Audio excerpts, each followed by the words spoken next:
नमस्कार मित्रांनो, कसे आहेत सगळे। एका बंधूंनी आपल्याला प्रश्न विचारलेला आहे की एक स्क्रीनशॉट दिला आहे त्यांनी खाली। इनस्ट्रीम ॲडचा हा स्क्रीनशॉट आहे आणि तो रिव्ह्यूमध्ये आहे।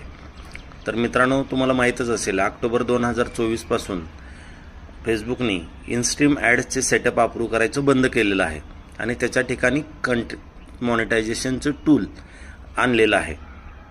तर इनस्ट्रीम ॲड तुमचं कितीही वर्ष आता रिव्ह्यूमध्ये राहिलं तर तुम्हाला त्याचा काही फायदा होणार नाही, पण याचा फायदा एक होईल की तुम्ही चांगलं काम जर करत गेलात तर ओरिजिनल कंटेंटवर जर तुम्ही काम करत गेलात तर तुम्हाला नक्की CMTचा सेटअप मिळेल, म्हणजे कंटेंट मॉनिटायझेशनचं टूलचा सेटअप मिळेल। का तर फेसबुककडे ऑलरेडी तुमचा डेटा आहे आणि तुम्ही इनस्ट्रीमसाठी इलिजिबल आहात, इथपर्यंत तुम्ही आलेला आहात, पण याचे चान्सेस 50-50 आहेत। तुमचं इन रिव्ह्यू आहे, माहीत नाही आता त्याचं पुढे काय होईल, पण जोपर्यंत क्लिअर गाईडलाईन्स मेटाकडून येत नाही त्याच्या तोपर्यंत तुम्ही तुमच्या ओरिजिनल कंटेंटवरती काम करत राहा। तुम्हाला सुद्धा CMTचा सेटअप मिळण्याची शक्यता दाट आहे। जय महाराष्ट्र।